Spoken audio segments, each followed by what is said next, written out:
So I just arrived. Family holiday trip. I'm so happy. Oh, because I found all the lenses I was looking for since 3 weeks. I found it in 1 hour. Boom, done. This is one gentleman, maybe 20 years older than me. Very nice man, and with very good price. And I said, I know, I need that, but no thank you, please. And especially the focus, I need it smooth. Say, I get what you need, don't worry about it. Just tell me what you want. Okay, boom. Hour after, coming to the hotel, and pom. What else do you need? Oh, la. Woo! Previously, in a recent episode.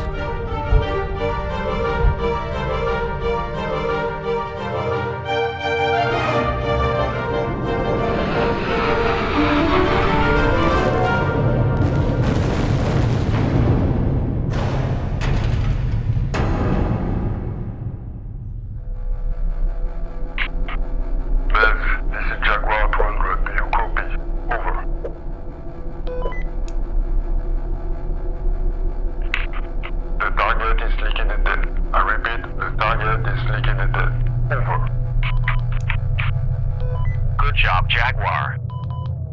Jaguar, we have some bad news. Say one more time, Bez. Over. Our scanners are showing bizarre signs. I don't hear you, Bez. Repeat again. Over. It's within the planet's core. Impending explosion. ETA. 5 minutes to 10 minutes. Or maybe less. Leave the zone ASAP and proceed to the next exploration. Come on, startup. Come on. Jaguar, get out of here. Come on. Get out of the zone right now, Jaguar. Get out. Now.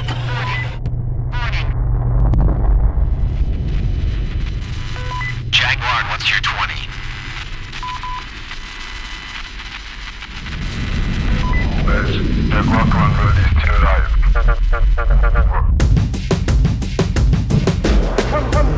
Come join the fun. It is big.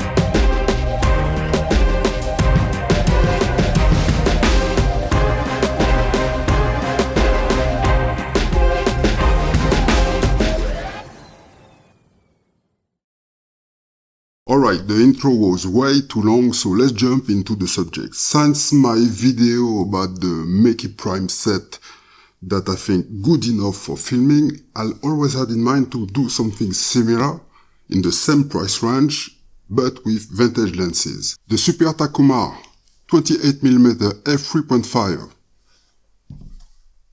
$40. The 55 f1.8, $40. The amazing 105mm f2.8 for $60. A big sister, the 135 f3.5 for $36. And of course, the 200mm f4 that I had since last year, I had it for $20. So for less than $200, I have 5 lenses that cover all my needs, except the ultra wide angle, but I'm not really like a wide angle. Not my thing. I'm not selling anything, there's no affiliate links in the description box. And I will say something. For me, one Takumar set is the best deal right now in the vintage lenses. Period. You know, when you were a kid and you was looking for the treasure, something like this and whatever. You remember that? Or after Christmas you open the present and exactly the same feeling. I'm so happy and chill right now. let's start by the main critique about this set, this is not one low-light friendly set. This is not one friendly low-light set, excepted for the 55mm. None of these lenses are fast. Fast aperture is the Achilles heel of the Asahi Takumar. All the super or super multi-coated, something around 65 model, there are officially only 3 lenses going below f2. The 50mm at 1.5, the 50mm at f1.4, the 55 at f1.8, and also the 85mm at f1.9. I said officially, because unofficially the Super Takumar 55 f2 and also the Super Multi-Coated 55 f2 are in fact f1.8 lenses. They share the same design than the f1.8. To do a marketing gimmick, Asahi installed the buffer in these lenses to prevent them to be opened at the f1.8. So keep that in mind to save some money.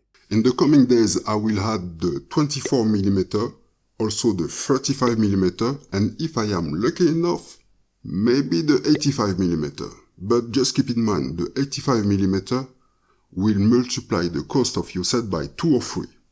So be aware. Now let's talk about something that is bugging my mind since a very long time, which explains why it took me so long to start building one set of Takumar.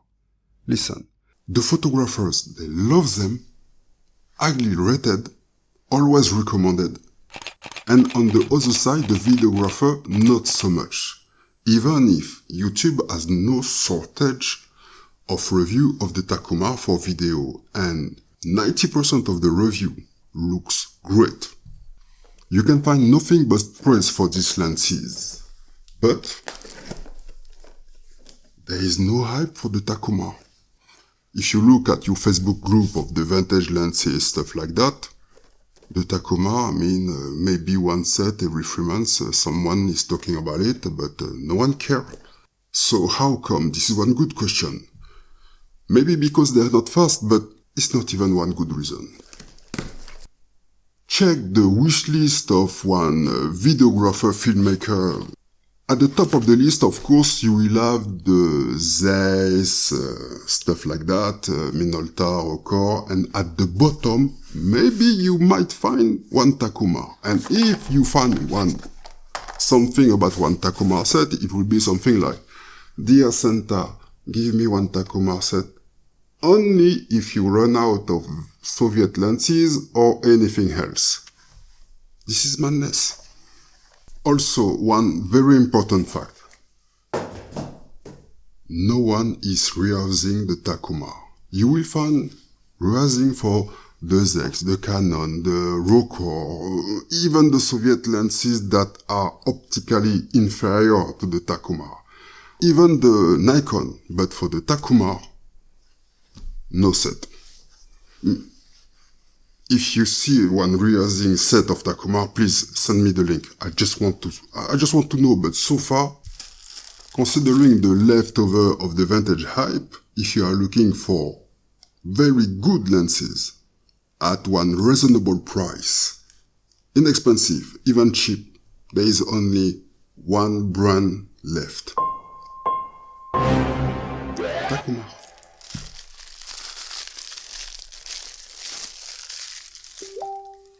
See, I found some... Before I used to have this kind of wood, and you try to put your follow focus here. Sometimes you don't have enough room to put the follow focus without friction. So I decided to go with this one, $3. Here, I think it's beautiful. Hey, you know what, guys? I really love this hood because this is exactly the same metal. It looks like it's been part of the lens. Look at that. You see or not? Beautiful. For the one who does not know much about the Asahi Takumar and is confused about if he need to go with the Super Takumar or the SMC, just keep that in mind. It's quite simple. The naming of the Takumar is chronological, and the difference between each generation is mostly about the aperture system evolution, not much about the coating. Beginning of the 50s, you have the Takumar name on the lenses. Late 50s, the Auto Takumar. Beginning of the 60s, Super Takumar. Beginning of the 70s, Super Multi-Coated Takumar. The SMC are more expensive than the Super Tac. But it does not mean that the SMC will be better for you. See, the main difference between these two generations is the coating that mute the flare. But the image quality, color rendering, sharpness, chromatic aberration are almost similar, if not the same. It's quite easy. If you are looking for some flare, you go with the Super Takumar. If not, you are going with the SMC. If you prefer one younger lens, to minimize the risk of defect of the time and damage from the previous owner, better choose one SMC version. Otherwise, for us people into video, the Super Takumar generation is what we want. Now let's move with the build. Look at that. No fancy stuff. No gimmick. For me, this is one beauty, this lens. A piece of art. It looks like one German design. In fact, the Takumar are, for me, the more German and Scandinavian Japanese lenses. Their beauty is in the simplicity of the detail. Just by looking at these lenses, you know that the designers were more thinking about their reputation in 20 years, 50 years than their bank account. I love the design of this lens. So of course we have to talk about the bokeh, because it seems that this is the only thing that matters these days. Although fast lens is not the specialty of Takumar, you will be satisfied with the f3.5 of the 135mm. Even the 200mm can produce complex bokeh in the right situation. But I know, telephoto doesn't count. Okay, anyway, the real gem is the 105mm. Some people call it the bokeh beast. They are wrong. This is not a bokeh beast, this is a bokeh blaster. With the right background, it gives a kind of paintbrush bokeh. You know, the one that makes the picture looks like a digital painting. Also keep in mind that the aperture blades are going to produce one round bokeh sub-bubble, and also the famous hexagonal bokeh shape. And as I am a bit bored and tired to see the round bokeh bubble everywhere, these hexagonal shapes are all good for me. Until of course I can satisfy my bokeh crave with the oval bokeh of one anamorphic lens. So now let's talk about the image quality of the Takumar. Some young cats who don't know much about the requirement of the photography in the 60s and 70s, they might say, yeah, but this lens don't have enough characters. I get where it comes from. Soviet lenses. Helios 44. They want to see one swirly bokeh, some defect, some vignetting, stuff like that.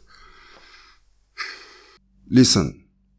Barrel distortion, swirl bokeh, flaring was one indication of bad lens or bad photographer. At this time, everything should be in focus, sharp and no flare. The Takumar might lack some character just like you think, but they have one identity. They balance the sharpness and the smoothness.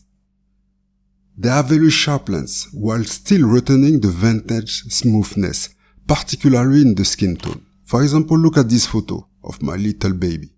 Look at the skin, smooth. Look at the edge, sharp. And also, look at the colors. Everything is popping.